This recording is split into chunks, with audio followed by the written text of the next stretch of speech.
Wonderful. Good morning. Hello, everyone. I hope you got a coffee, tea, or a like, and you're feeling good this morning. That first session on climate change was fantastic, so I'm very inspired. And we're going to move into something slightly different, but it's all connected. Let me start with just one quick reading. Humanitarian responses are built on a false premise that affected communities and frontline responders are able to cope without adequate support. Mental health is not secondary. Delayed support is denied support. And this same colleague says, I flinch when I hear people say how resilient communities and humanitarians are. Resilient, quote unquote, is not a reflection of strength. It's a placeholder for, quote, no other choice, end quote. And this is what we're going to be talking about today. Oh, thank you. I wish I could claim it's mine. It is not mine. It's from a colleague, Felicity Blumet, who wrote that in an article from the New Humanitarian that you can find. It's an excellent article. This is what we're going to be talking about today. What is mental health and psychosocial support? You'll hear our panelists from time to time sleeping into saying MHPSS, because we say it all the time. So we'll try not to use the acronym, but if you hear it, it's mental health and psychosocial support in emergencies. It's a very specific type of skill and expertise that is not just the regular mental health care that we can do outside of emergencies. It is very needed, and today you're going to hear from wonderful panelists how much we've learned of what can be done to care for the mental health and well-being of those affected by emergencies. We're going to build a lot from examples in the region from Ukraine. We're going to hear the incredible response that the International Federation of the Red Cross, with all of the movement elements, Red Cross, Red Crescent movement components, national societies across Europe have done to support displaced people from Ukraine. But that's going to be just one example of how much we can do in this area. I'm joined today by amazing panelists. We're going to start very soon with my colleague Birgitte Bishop-Evesen, who's the Regional Director of the International Federation of the Red Cross here in the Europe Regional Office. So thank you for joining us today, Birgitte. We also have my colleague Olha Lysenko. Olha is currently working as a project manager in the Latvian Red Cross. We also have my colleague colleague Tonova, who's a technical advisor of the Red Cross, Red Crescent movement. MHPSS Hub is a very long name for our organization, apologize. We are also joined by Christina Modoran, Health of Unit Policy Strategy of the Directorate General for Health and Food Safety of the European Commission. And we also are joined with our colleague, Mrs. Neringa Grigutytė, advisor to the Ministry of Health of the Republic of Lithuania. Thank you for joining us today. And last but not least, we have our colleague, Kadri Soova, who's the Director of Mental Health Europe. There they are. We're going to learn so much from them. And I'm going to start directly with giving the floor to Birgitte, who's going to use that example of that specific response from the International Federation to help us start to understand what is this area of work and why is it important. Birgitte, over to you. Thank you so much. And thank you so much, everyone, for being here. We are gathering here at a time where the international armed conflict between Ukraine and Russia has progressed well into its fourth year, revealing deep and often invisible wounds carried by millions of affected people every day. This is our setting. And the crisis has exposed and deepened existing health inequities, particularly around mental health care access. And this is a challenge that we already said, this is something that we need to confront together.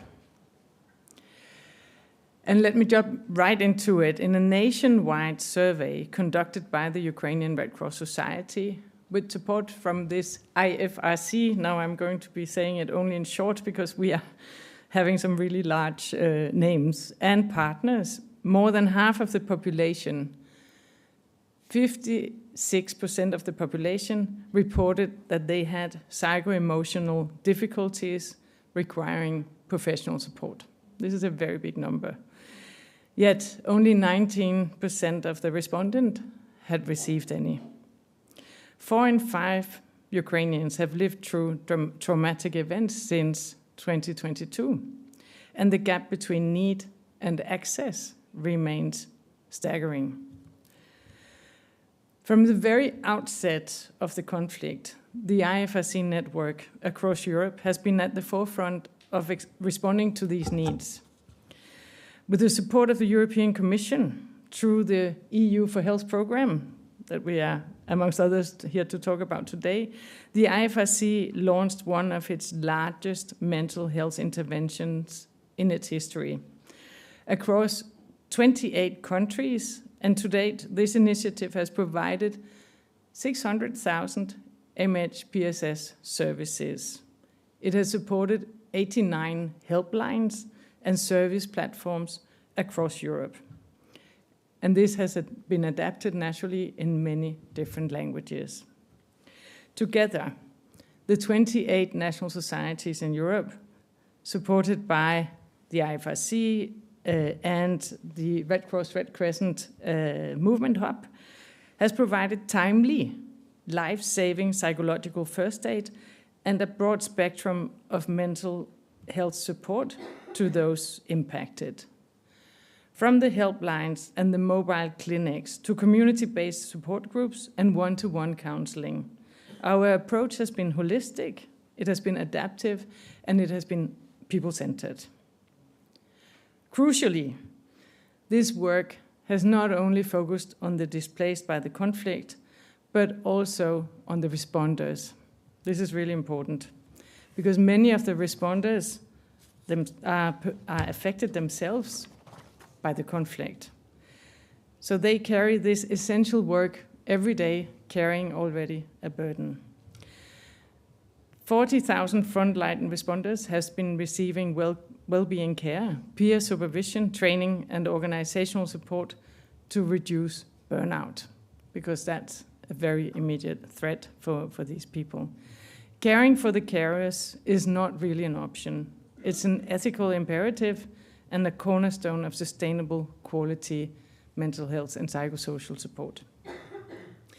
I would say that this project has been a model of partnership. Partnership with the European Commission has been critical, as has close collaboration with local authorities and civil society. And it proves that when we act together, across sectors, across borders, we can embed mental health care into the very fabric of the humanitarian response and public health systems. Maybe I should also say that what I'm really proud of in this project, a piece that truly stands out, is the ability to keep on evolving with the needs of the people that we are serving. So it has also been a model of innovation, leveraging, for example, digital tools to overcome stigma against mental health conditions, engaging communities directly in the design and the delivery of the support services, and tailoring responses for vulnerable groups, specifically children, women, elder people, and people with disabilities. Let me state that mental health is not a luxury. It's a life-saving, it's a preparedness, it's resilience.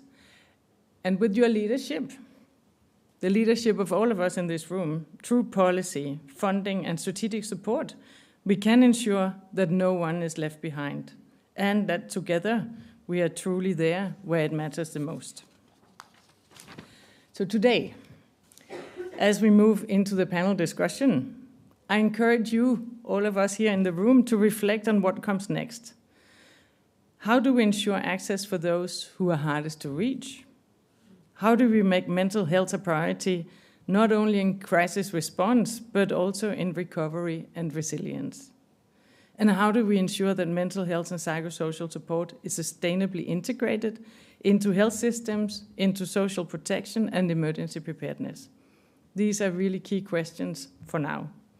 The IFRC network stands ready to continue its work, but we cannot do it alone. Your leadership, be it through policy frameworks, funding choices, and strategic sustainable support to MHPSS, will shape how effectively, inclusively, and sustainably we can support people in need. Thank you. Thank you so much. Thank you so much. Thank you for highlighting such key parts of the puzzle. First, the need. I mean, that treatment gap and that access gap, if we had it for any other health condition, we would be extremely alarmed. Generally, in the world, in mental health, 80% is the treatment gap. That is a massive treatment gap. So this is so important. But you also already mentioned how many things can be done, how many activities this one project can do. So I love that you point at the hows. How? Because that's a question that we'll have for the audience as well. Let me encourage you from now to prepare your questions. We hope to have time for questions at the end, but also to challenge yourself to that question. What can I do from my place to be part of that solution? Thank you so much. So with that overview and that picture, it seems quite clear that the needs are high. And yet, maybe for those of you who might be less engaged with the humanitarian sector, it is a sector that is undergoing a very main crisis of funding. The funding is abandoning us everywhere. And there's a lot of prioritization of needs. So all of the different sectors that respond in an emergency are trying to point that they are really important, and they are. But in the middle of all of that, how can we continue to build the idea that mental health is also essential and important? I think for understanding that, it's really important that we understand what's the impact. When an emergency happens, how does that impact a person? And I would like to offer the floor now to our colleague Olha, because Olha, you're now working with the Latvia Red Cross, but you yourself are from Ukraine, and you found yourself displaced from your dear country and welcomed in Latvia. And from there, you've been able to transform that situation into working in this specific project. So I would like to hear from you, from your lived experience. What is that impact of conflict in someone's mental health and well-being? Thank you. As was mentioned, I'm not only a part of the Latvian Red Cross team, but also displaced Ukraine my own from the Mariupol, which was known in 2022 as the city with the largest humanitarian crisis. But at the same time, when the conflict started, I was a part of a Ukrainian Red Cross emergency response team, and we were providing support as much as we can, as long as it was safe for our volunteers and staff. And then I have to leave. So moving to Latvia broke something inside of me, as affected all the millions of the people who are supposed to be displaced from Ukraine. And I lost my home, lost my work, job, and actually the sense of stability as well. The loneliness and the fear for those ones who were still in danger in Ukraine and who were supposed to displaced from my friends, from my relatives, etc., that's really affected my mental health. But what kept me strong is my family, their love and resilience. In Latvia, I've met a lot of people who has faced the same pain as me.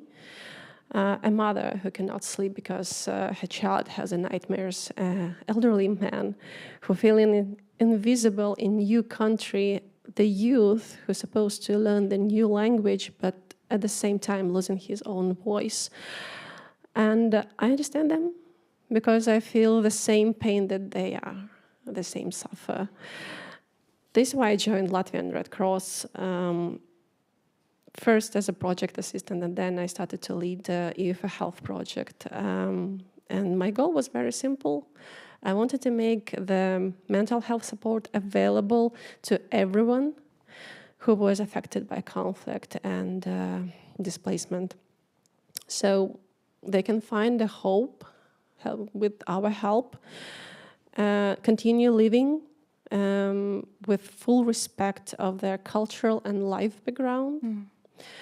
And I just want to highlight that the scars, they're absolutely invisible, but without not healing them, the recovery is not completed.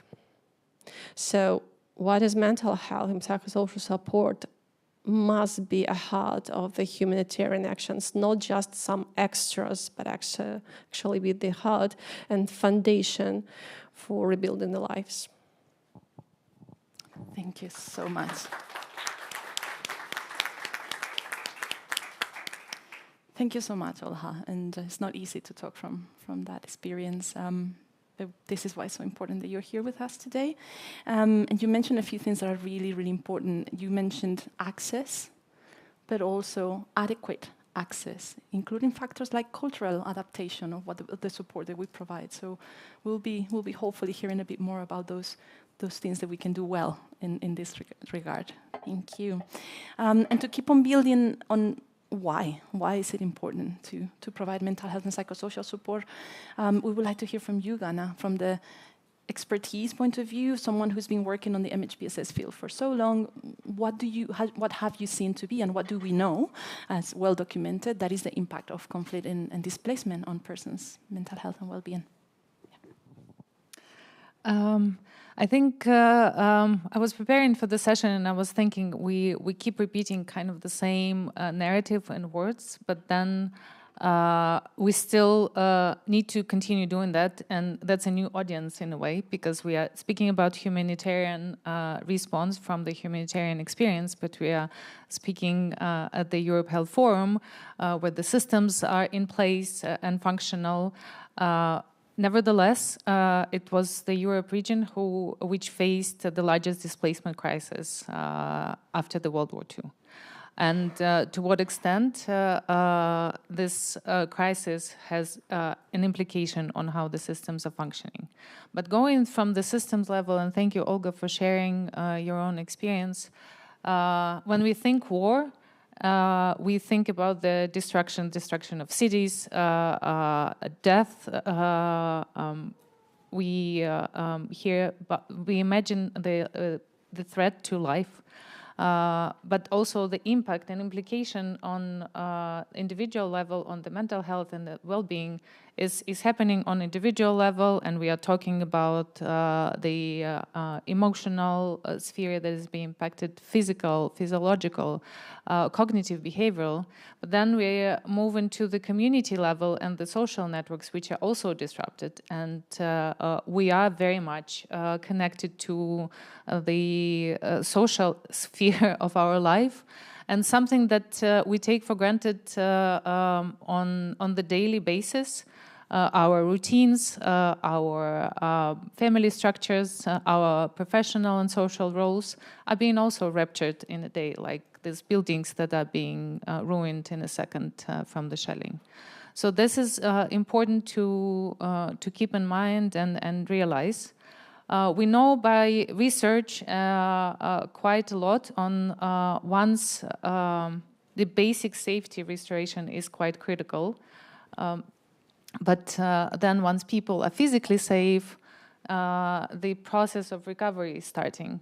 And this is what has been mentioned and being mentioned quite a lot. The people are resilient, and we do have the natural capacity to restore. But this is not to be used and over-abused as a term. It doesn't happen automatically, and it doesn't happen by default with everyone. Yes, it's true that the majority will be able to recover once the physical safety is there and the access to basic needs is there. But how it's done with the dignity and respect, and also keeping in mind that the sense of agency of people is quite distorted at the conflict. So how do we give the choice back? How do we create the areas when the control is given is quite important. Then there will be people who would need more help to reconnect and find trust with other human beings, because this is something that is for sure being ruptured. Then there will be the ones obviously in need for more specialized care and support. And facilitating access through all of the layers. That's why we say that mental health psychosocial support needs to be integrated, and we need to be accounting for the needs at different levels. Of course, vulnerabilities are mentioned a lot, and they have been mentioned in the morning and also yesterday. To what extent these compound vulnerabilities and social determinants of health are playing a role. They are playing a role in recovery as well. So we need to be mindful on not generalizing at the population level, which also we know happens a lot. For example, we hear post-traumatic stress disorder as something that comes up because it is connected to this dramatic pictures that we think of when we think about the war. But in fact, it's not the clinical part, and it's not only the clinical assessment that we need to be doing. And we've seen also in some countries and areas that this is something that's being done. But in fact, it's the basic helping skills, or we are referring it to psychological first aid. That is the skill of human support that is important. Then everyone engaged can do that supportive presence and help people to calm, to restore that sense of psychological safety, to reconnect and regain hope as well. So moving into the displacement area, when people are moved in a completely different context, and again, the displacement stressors, where do I find, where do I live, how do I get the sources of economic income, where I put the child in school, who's going to care for the child that doesn't have access to the child care. And this is something that impacts people a lot after they're physically safe. And again, how do we facilitate as the hosting countries and the ones that are providing support that access at all levels? And it's not necessarily about mental health per se. It's about being aware that this information and facilitating role has a effect on healing, on the fact that the human presence does.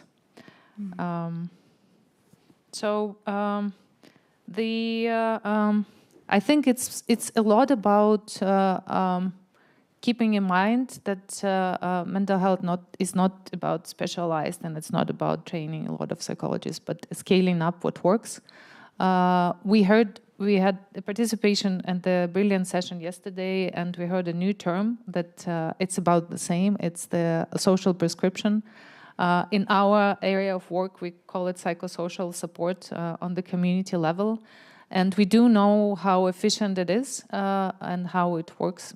And I think, again, it's about coordinating and understanding that we all have a way to contribute, and we know what works, and exchanging and sharing that experience is also important. Yeah, absolutely. I was hearing you speaking, and I was thinking about that session yesterday as well, from the social prescription. Just to share with the community here, now we are friends, we tend to be told, why don't you simplify it? You go around saying mental health and psychosocial support, MHPSS, why don't you just say mental health or whatever? It's complicated, and we're very stubborn because the whole continuum is necessary, mental health and psychosocial support, everything that we can do, from prevention and promotion of health, from those being present, those nurturing community, all the way into identifying and treatment of mental health conditions when necessary. It's all of it, and we can't separate it. This is why we are so adamant on continuing to say MHPSS. So thank you both very much for providing that overview of what's the impact, what happens. And you've started to also kind of talk into what are the things we do, and how do we work in all of those different layers. For all of that to happen, we need a lot of partnership. Birgitta, you were mentioning how one of the successes of the project is the partnership that has allowed. And that's what's really interesting, that now we can hear from the Commission, the European Commission, from the government of Lithuania, and also from an organization very rooted in mental health policy, what can be done and what is being done. So, Christina, I would like to start with you. The European Commission has been very, very supportive of mental health projects and initiatives for a long time, and it has definitely scaled up in the response to the situation in Ukraine, the conflict in Ukraine.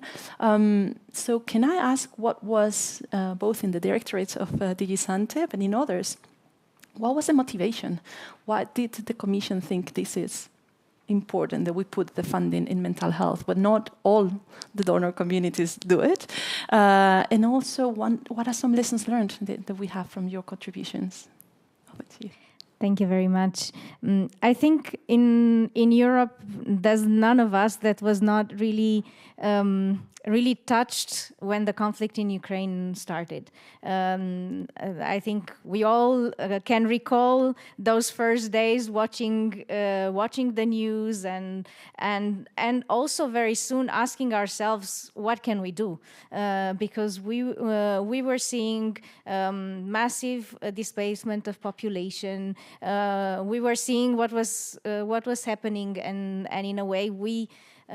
Both as individuals, but also in our official roles, let's say, we wanted to help, and I think this was the overall atmosphere and spirit in DG Sante as well. Of course, the first weeks and months, the focus was on medical evacuation for us, but then we were closely monitoring and receiving reports of the situation, of the displacements, of the situations, especially in the countries around the border with Ukraine. And I think we very soon realized that that mental health is an essential pillar of public health, but also of resilience and of response.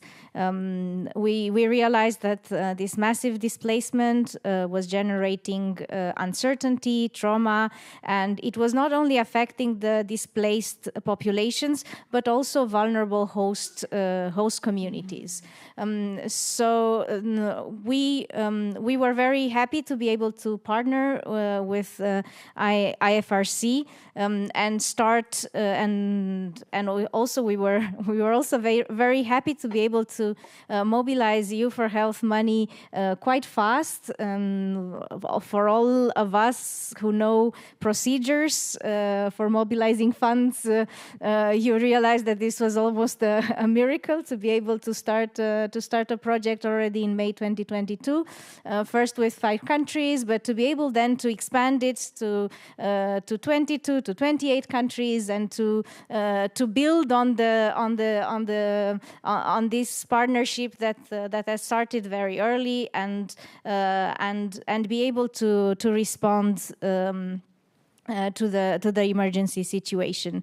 And we had the variety of projects, Peace of Mind, Well You, Rise, Mesur, and we tried, and I think from each program we learned, as Ghana was mentioning, what was the most efficient, and we scaled up the interventions that were most efficient. And I think it was very important for us to be able to do this, to have this support done in a culturally and linguistically appropriate way, to be able to respond to the needs and to adjust and to do it in a way that was very respectful of the concrete and local context and the particular situation that people were facing. Also, I think we do have a tradition in the Commission of humanitarian action that also takes into account mental health, the mental health and psychological support dimension. DG ECHO has for quite some time now partnered with a lot of different organizations to deliver mental health and psychological support in Ukraine, but also across the globe in different crisis situations. And I think this has been an important experience and learning for us as the Commission to see how important to pair the immediate humanitarian response based on first and basic needs, food, shelter, but also to pair it with mental health and psychosocial support. the project we have been able to make available over 31 million euros, and DG ECHO has complemented for Ukraine with also over 4 million euros. So I think this allowed us to have some meaningful impact beyond some anecdotal or a very localized support, which sometimes is also good and important. And I think Birgitte mentioned the number of people trained, the approach to go and train teachers, train social workers, train volunteers, train carers, to be able to have a reach that is meaningful in this situation. Over 600 people that could in a way and another benefit from the project. I think for us, as European Commission that supported this action, we are very happy to see the reach and to see the impact. And also I think what was very important for us was what Ghana also mentioned, this capacity to adapt over time, to see, because at the very beginning we thought, oh, this was going to be a very temporary solution, so we focused on that, but then later on we realized that this was a situation that was unfortunately there to stay, and focused more on the long-term integration, on helping people adjust to their new life, and use the transition towards the local health systems and education systems. What we have learned, well, that providing such support is crucial, and it builds the resilience of health systems and contributes to stability. So beyond the individual impact that it has, it helps also to create that stability, because early mental health support prevents chronic problems, reduces costs, and accelerates recovery.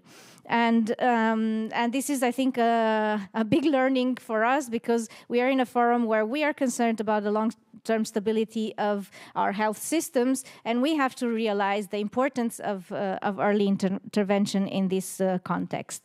Then, of course, that we need to be ready to adapt and to the needs as they evolve. Then another lesson that also Birgitte was mentioning, that carers need care too. The importance of providing support to the healthcare workforce, to volunteers, to first responders, because they need to be supported so that they can help others. And then, of course, that mental health support must go hand in hand with promoting social inclusion, reducing stigma, supporting sustainable recovery efforts. So there has to be this continuum that was mentioned there. And then, of course, last but not least, that we depend on multi-sectoral coordination and on partnerships, because none of this could have been possible without the local network and reach of IFRC, and without all the local partners and all the different organizations that were part of it. Thank you so much. There's so much that you said I note down that I can't reflect on all of it, but I'll stick to one thing, which, in other words, you said, is not expending on mental health, is investing, because it really bears fruits if we do it and do it with a long-term investment approach that the Commission has been having. So thank you for those and those lessons learned. Very, very important. And I would like to hear from Lithuania. You've been playing a very critical role in receiving the population that had to be displaced out of Ukraine. I can only imagine that wasn't easy always, and there were challenges, but also a lot of lessons learned. So maybe a reflection from the Ministry of Health and what those challenges and those lessons learned. Thank you. for your questions. You know, we in Lithuania are very near the war. I cannot compare with Olga, but still we feel it. I don't know how in other countries in Europe, but we feel it, and I mean this. And not only people who came to us are displaced from Ukraine, because we have almost 100 displaced people in Lithuania from 2022, and in the first days, there were a large influx of refugees, and we were not prepared. No one was prepared for this. And you can imagine what was in the whole system, and I would not echo what was mentioned already, that first, physical support and safety was needed, and without that we cannot stick on mental health or on other traumatic issues, because people can start to proceed traumatic experience when they feel safe. Otherwise, it is not impossible, though colleagues from Ukraine say we have no such, experience to not to work with trauma, because they live in a traumatic experience for 10 years. So we need to work somehow on mental health also.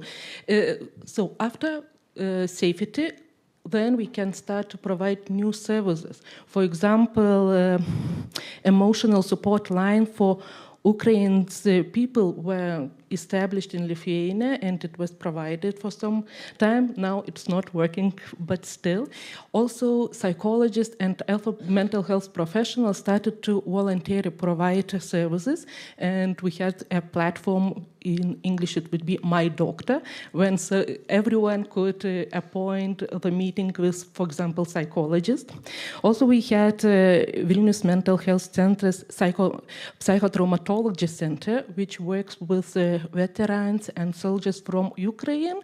And every 3 weeks, we had 6 soldiers, only 6, but still it is ongoing project for them to help, and it is psychosocial rehabilitation for them. And I would like to mention the last and most recently services. Even last week, the government allocated funding for a new service responding to need voiced by Ukrainians. It is psychosocial rehabilitation for children who were unlawfully taken to Russia and now back to to Ukraine, and they want us to help to rehabilitation of these children in Lithuania. So shortly about lessons, it's not so easy, because also we faced a lot of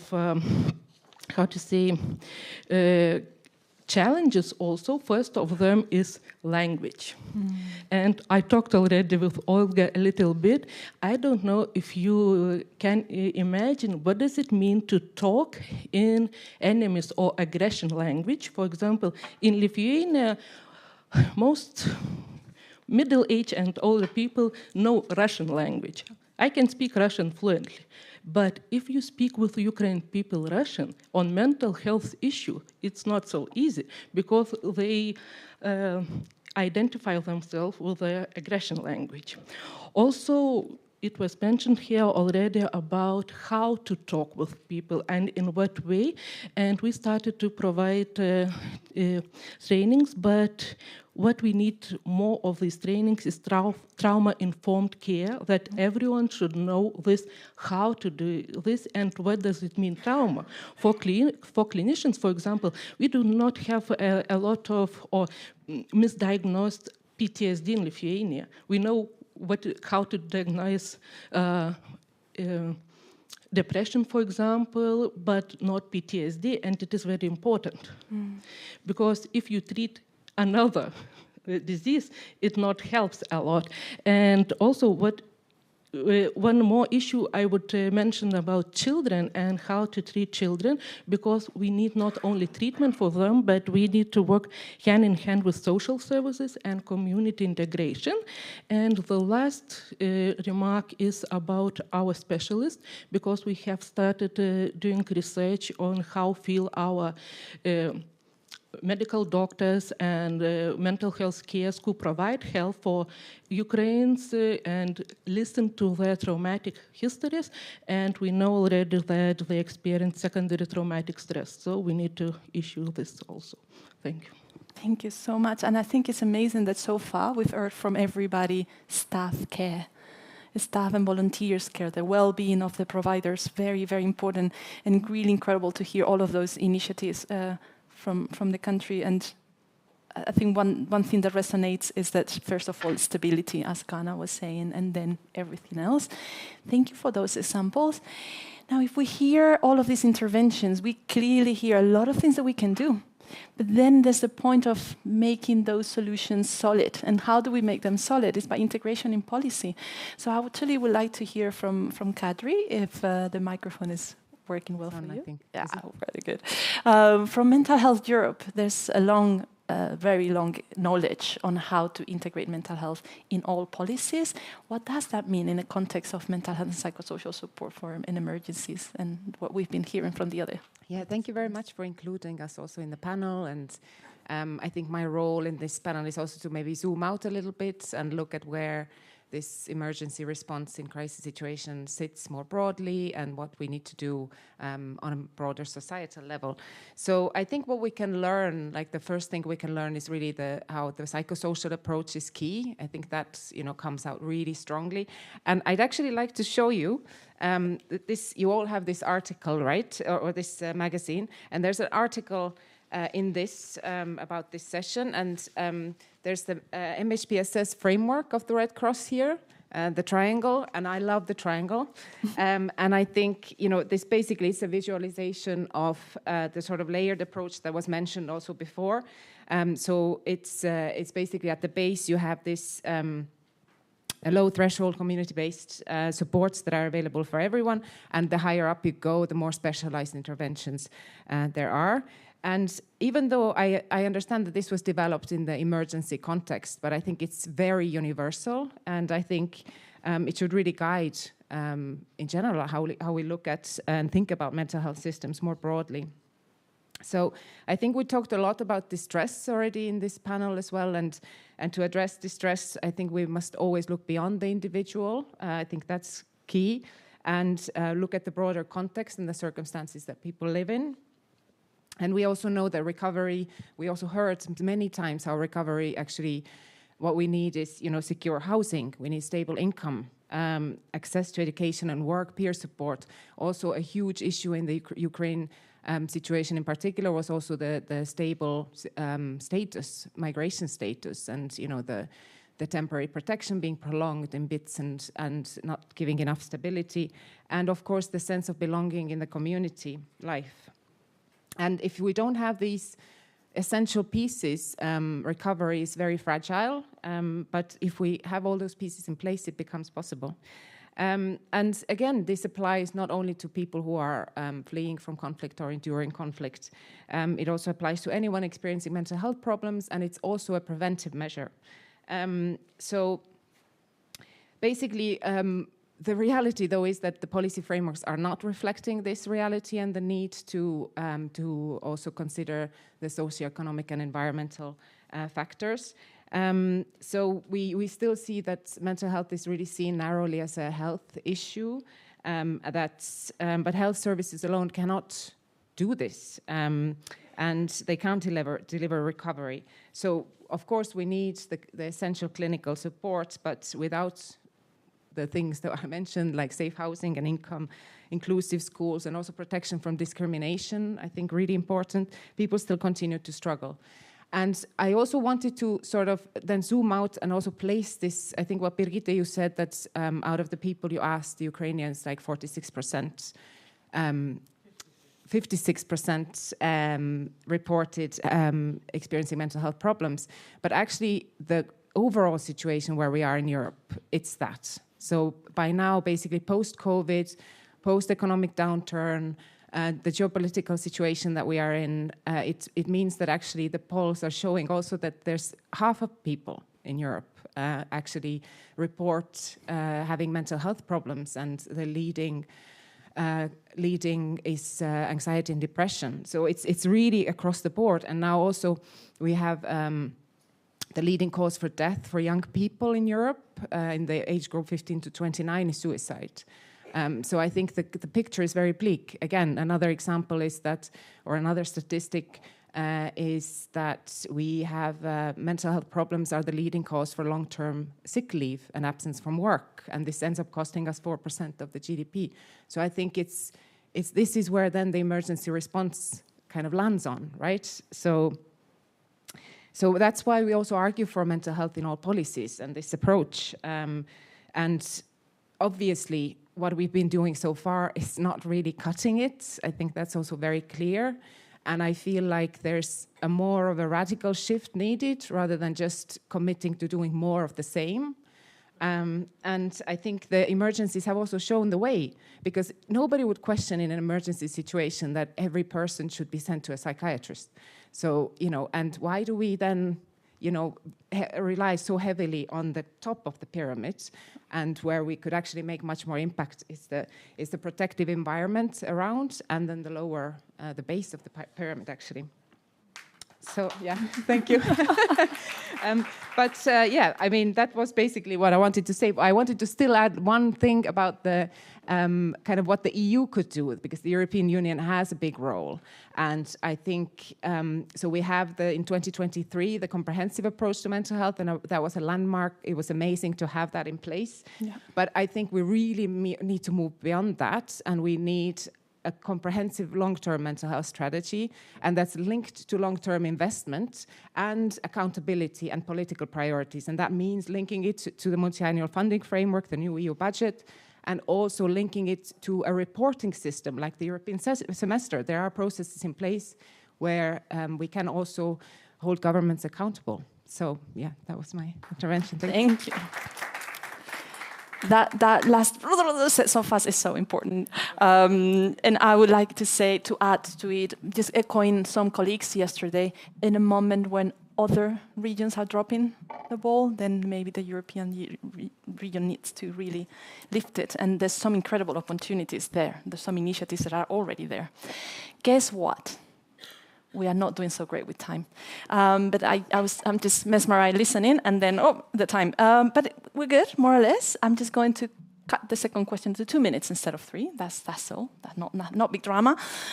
Because the last question that I would have for all of you is a little bit on those incredible opportunities. What is the most important? What is your social media sentence message of what do we all need to hear, what do we all need to know or to do in our own specific roles? What is the most important message from each of you to the audience today? Birgitte.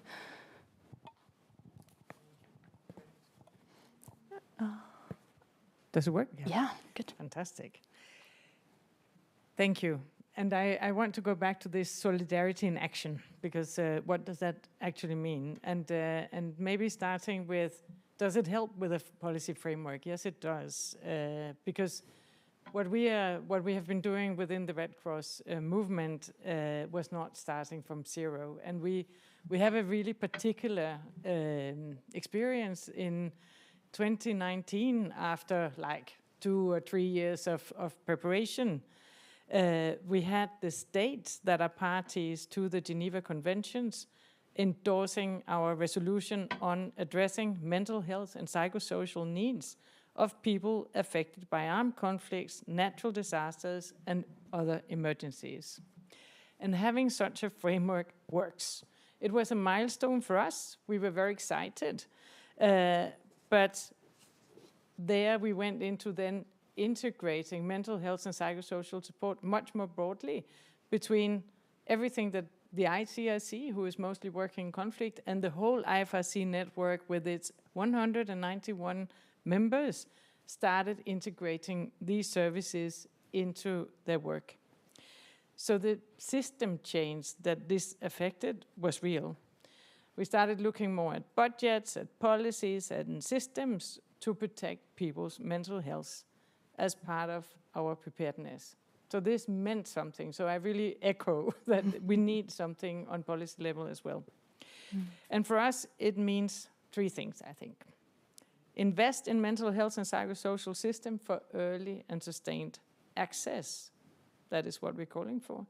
But also build community-based services with the expertise of National Red Cross and Red Crescent societies. I mean, you talked a lot to that. There is experience already and there is presence on the ground, and that can really be used to frame what you want to do as a preparatory message.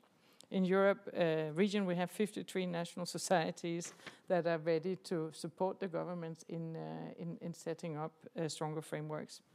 And then embedding mental health into national laws, into the preparedness plans, and into the social protection systems, so that care is continuous, we talked about that, and that it is stigma-free. Because solidarity is not only about standing with people during crisis, it's about creating those systems, the funding, the political will, so that no one faces psychological consequences of emergencies alone. Thank you. Thank you so much. Wonderful. Yes, I agree. Olha, I'm going to leave you for the end, if you don't mind. Yeah, I would actually... Can I let you go at the end? Sorry, is that okay? I would love to finish with your voice, if that is okay. And I go over to Ghana. Your voice is the most important here, so you know. Solidarity is also, I think, very much connected to, at the system level, and the intersectorality and coordination. The needs are so high, and the challenges will remain even having more implication. We are speaking about the impact of digitalization. We are speaking about the climate change determinants of health. The vulnerabilities are increasing. So this is to say, it's not a space for competition. It's about us understanding how we can connect more efficiently from the health system perspective to the social protection system, how we're linking with education, how we are seeing these roles and at the places that we are in to play. And another point that I was thinking that I think from the economic perspective, everything that has been mentioned has a double effect. It's not only helps a person to recover faster, but also we know that helping other is one of the having a profound effect on individuals and help with the coping themselves. So we are strengthening the resilience of the community and also creating spaces for social connectivity, which more and more is mentioned as vulnerability or like a social isolation. Yeah. So I think that's these are my points to continue. Thank you. And again, talking to some things that have been mentioned in other sessions about that. Losing connection, absolutely. Christina. Thanks a lot. I think from us as a European Commission and in particular DG Sante, there are a few things that we take out of this experience. First of all is the comprehensive approach and being able to work across silos, and this is what we're trying to do, and we are doing based on the comprehensive mental health approach, is really to bring together the different actions under one common objective and one roof. Then also realize that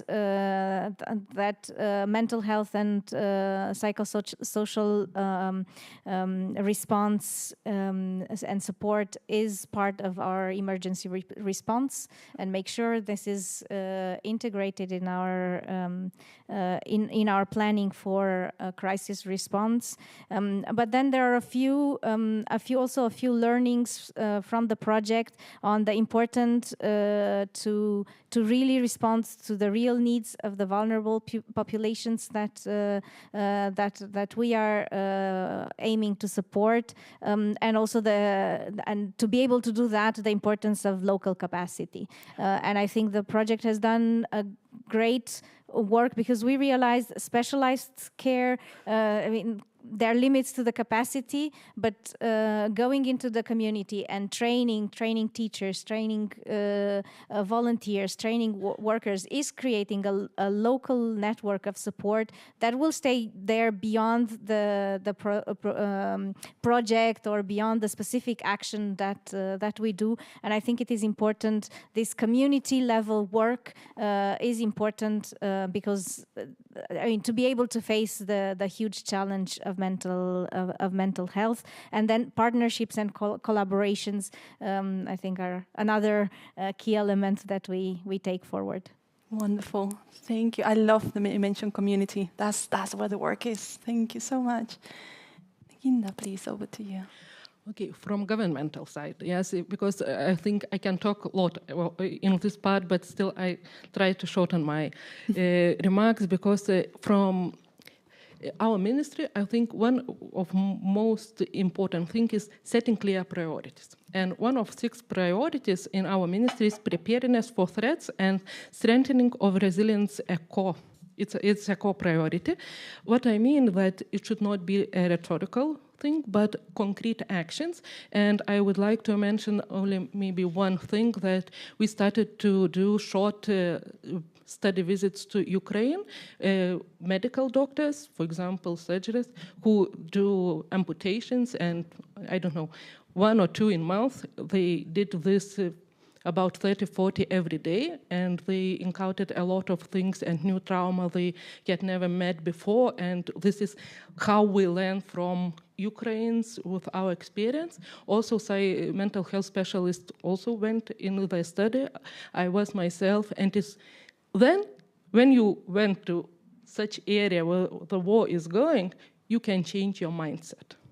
And when we are talking about teaching others how to do and what to do, if you do not experience this, you cannot tell what and how to be prepared. When you spend a night in a shelter, when bombs are going and 30% are dying in Kiev that night, then you can understand how these people feel and what they need. You even do not want to hear from them directly. So preparedness is very important, and one head of one organization in Ukraine was asking, why you are coming to us? What is your purpose? And when we met, she started from this, you are preparing now, though the war is not coming in your country. So it may be that you be a little bit more prepared than us, because they didn't, want to realize that the war would start, but the war was started in Ukraine in 2014, and they were not prepared in 2022. So we want to be prepared now, and we should change our mindset that we need for this. And when I meet preparedness, the most crucial thing is people. Because if people would come when some crisis started, then they do whatever they need to do, and what we can do to do what we know the best in the crisis situation. Just come and do, because if people or medical personnel die or are displaced and so on, no one would help anyone. So we need to be there. Wonderful. And that's something we can all do. We can be prepared. We can learn a lot about this topic. Thank you so much. Thank you. Kadri, over to you. Super quick, 2 things. I think, so one thing is this mental health in all policies approach, right? And it seems like super complicated. Where do I start? Oh my God, that's so huge.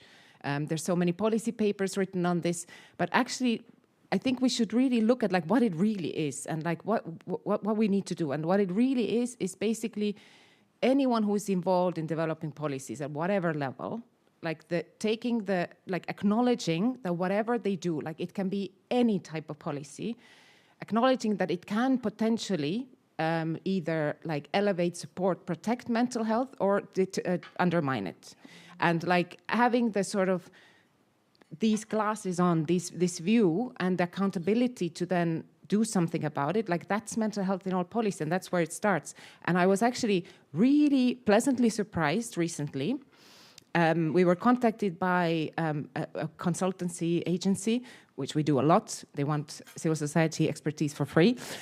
So usually grumpy response, or, what do they want? And it was actually, they were hired by DG Sante to do this piece of work on health more broadly, but mental health was a piece in there, on how to actually, how do other commission departments could consider health in their policies. So basically, mental health or health in all policies approach.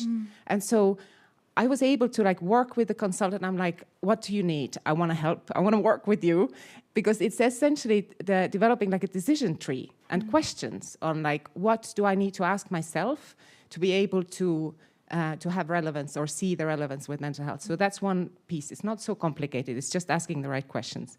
And the second piece is, I think, what we heard about funding and kind of daring to do something different. I think that's so important. And I can't emphasize this more, that, you know, when governments are designing services or they're thinking about services, don't do the same, but go out there and talk to people with lived experience. Ask them what they need. Like, co-create these solutions for them, because they are there. There's so many examples of things that can be done that could potentially like have such a huge impact. So yeah, just dare to do something different. Yes, absolutely. Persons with lived experience, where are we? Yes, Olha, we wanted to start with you, the panel, and we want to finish the panel with you, just to hear from lived experience. What is your message, your 2-minute message? A lot of very important things was telling by previous speakers, and I appreciate it for all of this sharings. So from my experience, the most important step is to make mental health the permanent part of emergency response. To make it not short-term, not during, but make it before, during, and after the crisis. Because the trauma is not working in the project timelines. It can appear in a month and years after. And for the government, that means to include the mental health in their policies and national health systems, which was mentioned before. For the organizations, that means to prepare now, to train your volunteers, to engage community, and don't be afraid to also include the affected population. With Latvian experience, more than 200 of doctors displaced from Ukraine are now currently part of the health system in Latvia, and as well as more than 30 psychologists in Latvia validated their diplomas, and they're working with affected population as well as with local population. So please don't be afraid to engage them as well. They are ready and they're here. So maybe this is it. That is so important. That is so important. I dare to add, that's not just displaced people from Ukraine. So if we change our mindset about refugees and displaced people, maybe we can find their value in our communities instead of pushing them away. But I want to quote you. Trauma doesn't appear on a project's timeline. I think that is amazing. And with that, we're going to open. We still have a few minutes. Yay, we managed. Oh, okay. I'm going to also keep an eye on our colleague Camille from the Red Cross EU office, who's going to look at the online community that has been listening to us. And I think the fastest was here. It was amazing. And then we'll move from there. Thank you. Oh, you had a microphone already. Sorry, didn't see that. Thank you for this amazing panel. It's Red Noses International. We've been working with a lot of you. We're also a proud member of Mental Health Europe.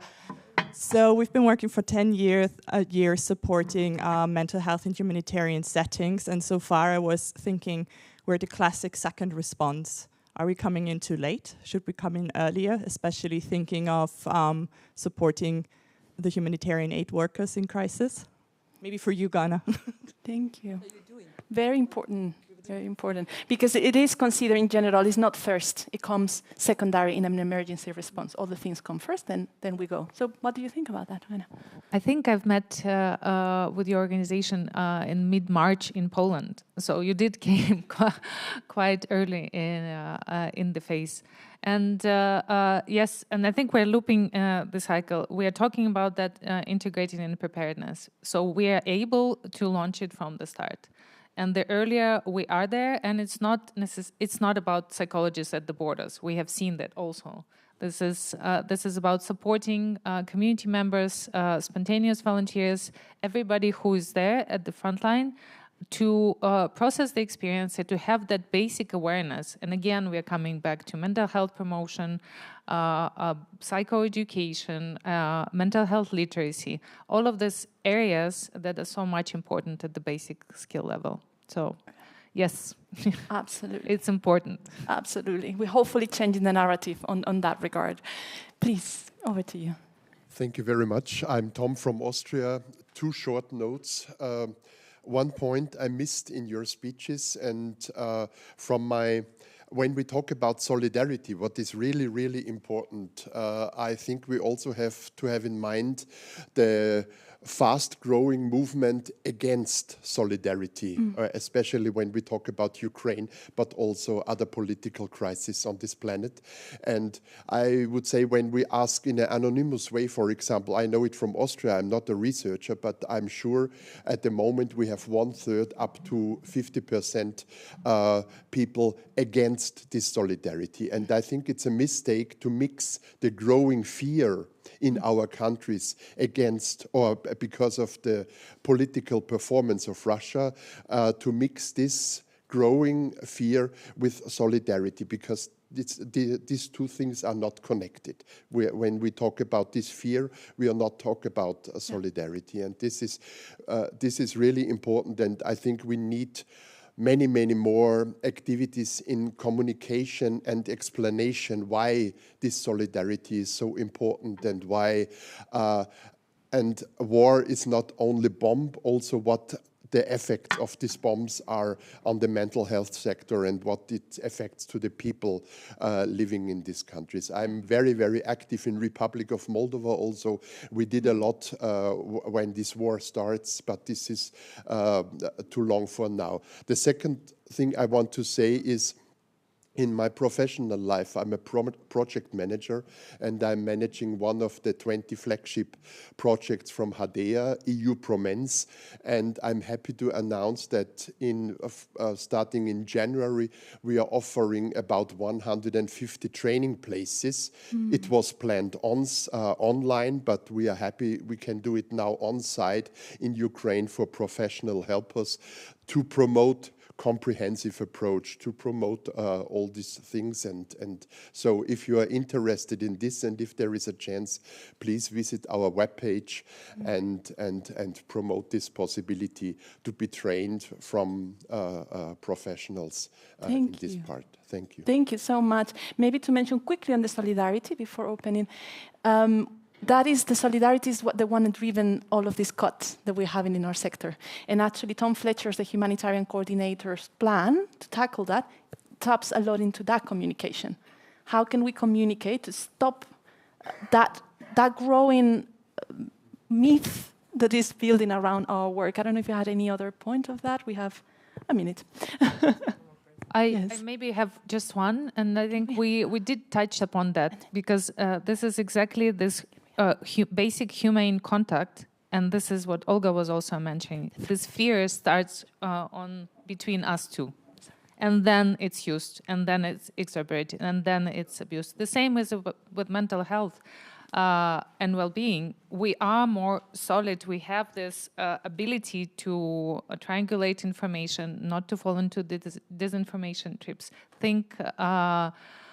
Being able to collect the opinions and make different judgments. And I think this is very much interconnected as well. And it starts on individual level as well, how we're connecting. Very important. Very important. Thank you, Ghana.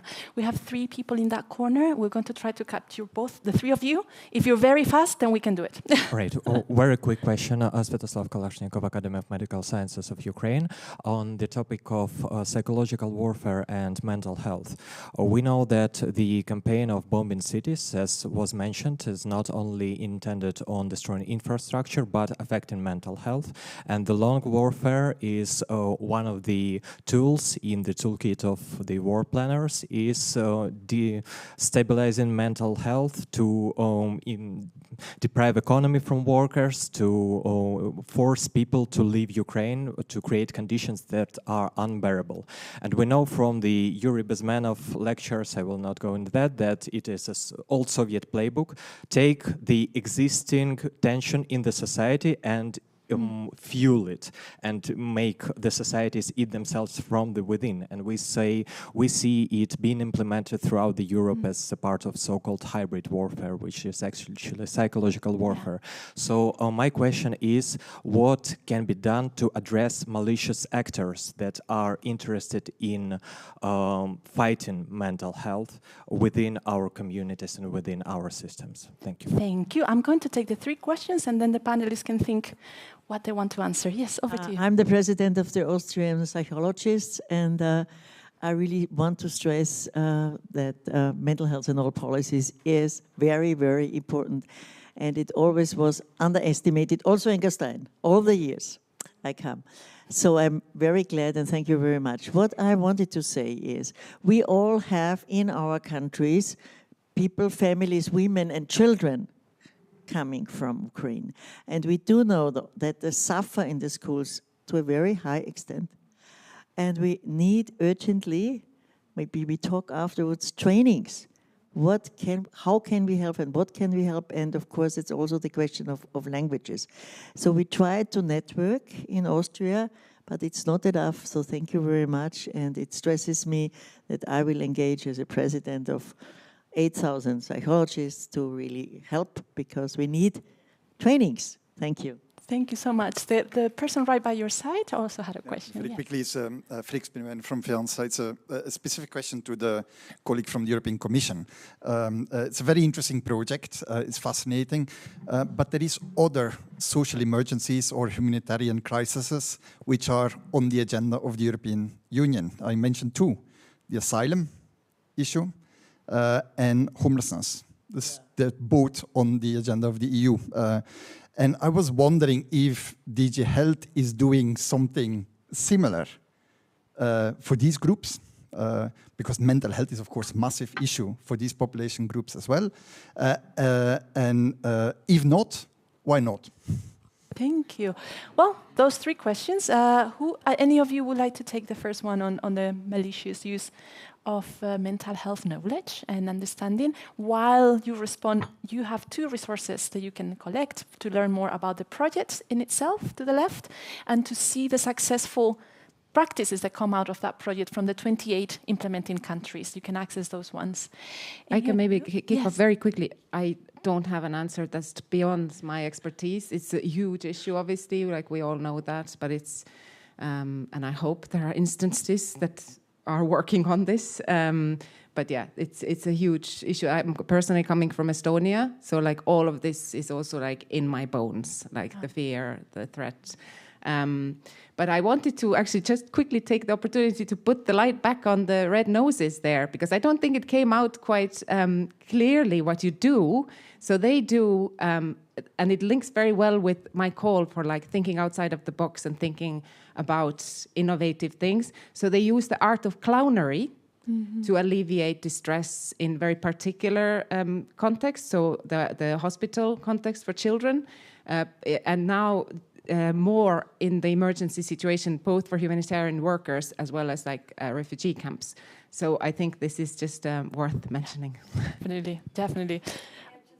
We are literally on time, so we need to maybe give an answer from the Commission and see if, Camille, do we have anything online? We have many questions, but I can select one. If Perfect, wonderful. Let's do that, and meanwhile, go to Christine if you want to respond to the question on homelessness and asylum. Asylum. Yes, I think from our point of view, of course, there's work across the Commission to tackle with these situations. This is very much on our radar screen as issues, and I think I mean what is important for us, and I think it's and we are trying to work with our colleagues from DG Home. We have projects with IOM to tackle health issues for migrants, and we are trying to see exactly how the experiences and how the learnings from this experience can be translated into other areas. As you know, at the level of the Commission, there's also the issue of housing has become an important one. So it's in the thinking.